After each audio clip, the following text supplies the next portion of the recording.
बहुत सारी student activity शुरू हो चुकी है, यानी कि स्टूडेंट्स को फॉरेन यूनिवर्सिटीज़ की तरफ ल्योर करने के लिए, चाहे वो ग्रेजुएशन लेवल है या उससे ऊपर का लेवल है, कोई टेक्निकल डिग्री है या जनरल डिग्री है, सिंपल ग्रेजुएशन है या कॉस्मोलॉजी है, एस्ट्रोफिजिक्स है, स्पेस रिसर्च है, ये इस तरह के बहुत सारे माइनर एंड मेजर कोर्सेज की तरफ स्टूडेंट्स को अट्रैक्ट किया जाता है और एक पूरी मशीनरी जो है वो इस पर काम करती है। पूरी एजुकेशन जो दिखावे की एजुकेशन है उसको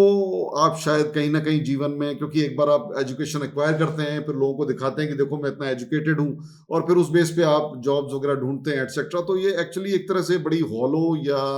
it is kind of it is a pseudo और a hollow kind of education system which is not directly telling you how to use that knowledge into your practical world, into your day-to-day life, rather than deploying it only for earning more and more money and wasting your human life. नमस्कार दोस्तों, ये हमारे video का part 1 है। Basically ये students और उनके parents के लिए एड्रेस्ड है, और जो पार्ट 2 होगा वो अगर कॉमन लोग भी उसको देखेंगे तो शायद अपने जीवन में उनको ये पता लगेगा कि जो सूक्ष्म से सूक्ष्म चीजें आपकी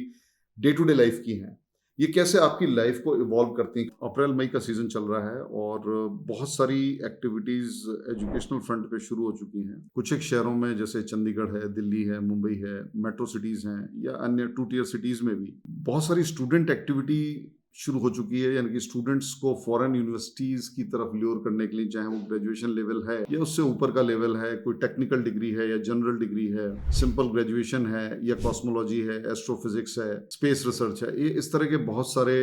माइनर एंड मेजर कोर्सेज की तरफ स्टूडेंट्स को अट्रैक्ट किया जाता है और एक पूरी मशीनरी जो है वो इस पर काम करती है। This is besides the Indian universities which are imparting western education, western engineering, चाहे वो आईआईटीज हों, चाहे और कोई नॉर्मल इंजीनियरिंग कॉलेजेस हों। पुराने ज़माने में आज से करीब आप देखेंगे कि 500 से 1000 साल पहले बाहर के देशों से लोग भारत आते थे। भारत की तक्षशिला, नालंदा और बहुत सारे जो गुरुकुल्स थे, जैसे हमारे यहाँ प्राइमरी सेकेंडरी स्कूल हैं, इस लेवल पे स्कूल्स हुआ करते थे और इनमें स्टूडेंट्स पढ़ने आते थे।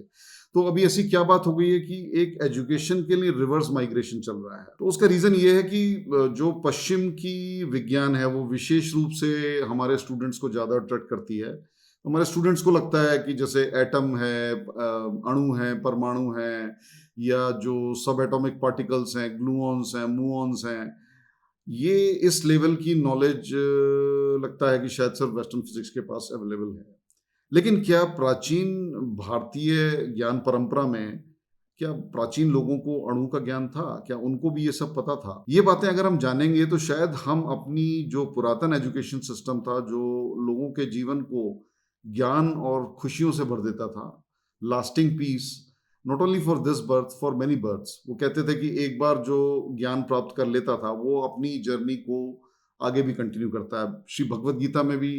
श्री कृष्ण ने अर्जुन जी को ये बात बताया है कि अगर किसी की यात्रा, ज्ञान की यात्रा या भक्ति की यात्रा या प्रभु से जुड़ने की यात्रा अधूरी रह जाए तो वो अगले जन्म में वह व्यक्ति पुनः एक बुद्धिमान व्यक्ति के रूप में पैदा होगा, या धनवान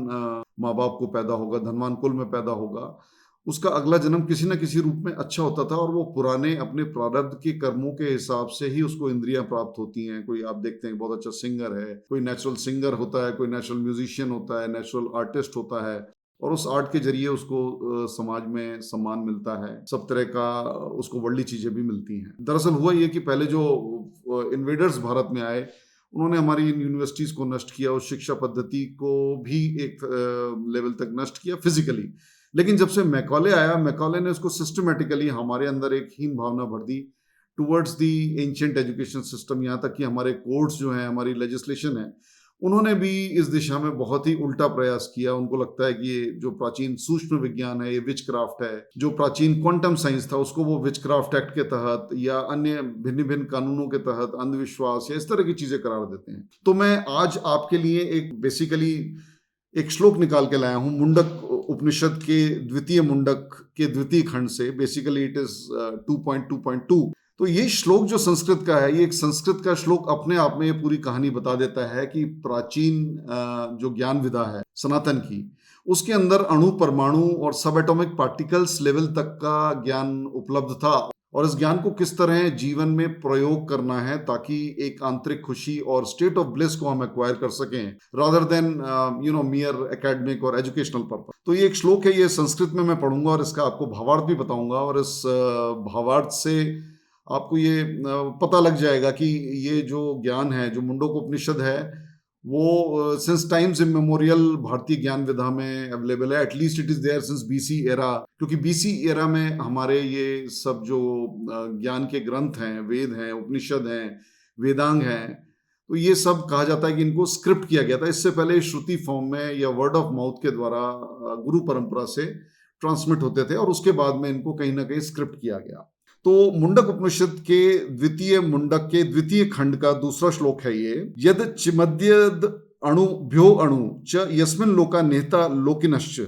तदेदक्षरम ब्रह्म स प्राणस्तु वांगमनः तदेत सत्यम तदमृतम तेदे द्रव्यम सौम्य वृद्धि। अर्थात ब्रह्म के प्रकाश से सभी देदीप्यमान होता है, अतः ब्रह्म स्वयं भी प्रकाशमान है। वह अणु से भी अणु अर्थात सूक्ष्म अति सूक्ष्म है, उसी में संपूर्ण लोक और उनके निवासी स्थित हैं। वही यह अक्षर ब्रह्म है, यही प्राण, यही वाक और यही मन है। अर्थात ये एक तरह से बता रहे हैं कि जो अणु से भी सूक्ष्म यानी कि सब एटॉमिक लेवल तक वो जा रहे हैं, कि वो उसको ब्रह्म की तरह डिफाइन कर रहे हैं, और ये भी बता रहे हैं कि एक्चुअली यही कॉन्शियसनेस, प्राण, वाक और मन तीनों से संपुजित होकर, अगर हम कहें तीनों के सम्मिलन से कॉन्शियसनेस बनती है, जिसकी ओर ये मुंडक उपनिषद का श्लोक हमको इशारा कर रहा है, इसके बारे में हमें ज्ञान दे रहा है। यही सत्य और अमृत है। That means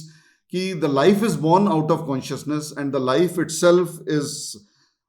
dependent on Brahman, जो कि सेल्फ इल्यूमिनेटेड है, जो इस श्लोक की पूर्व की पंक्तियों में बताया, और जो अणु से भी सूक्ष्म अणु के रूप में ब्रह्मांड में व्याप्त है। उसके बाद में ये कहते हैं कि इसी का मन से दर्शन करना चाहिए, इसी में मन को लीन करना चाहिए और अपने चित्त को इसी में लगाना चाहिए। अर्थात ब्लिसफुल लाइफ के लिए उन्होंने इतने माइक्रोस्कोपिक लेवल तक, बियॉन्ड माइक्रोस्कोपिक लेवल के ज्ञान को किस तरह यथार्थ डे टू डे जीवन में उसको इंक्लूड किया है सामान्य जन के, कि वो ब्रह्म से डायरेक्टली उस सूक्ष्म लोक से जुड़ सकता है, और इससे उसका जो, जिसको हम कहते हैं कि एटॉमिक या इलेक्ट्रॉनिक लेवल या डीएनए लेवल पे उसकी स्वयं की बुद्धि, मन, चित्त, अहंकार, ये सभी चीजें परिवर्तित हो जाते हैं ताकि वो एक ब्लिसफुल स्टेट की ओर चलता है। तो आप देख सकते हैं कि जो फॉरेन की एजुकेशन जो एक तरह के टॉडलर लेवल पे सूक्ष्म ज्ञान पे है, वहीं भारत का सनातन ज्ञान चिरकाल से एक बहुत गहराई तक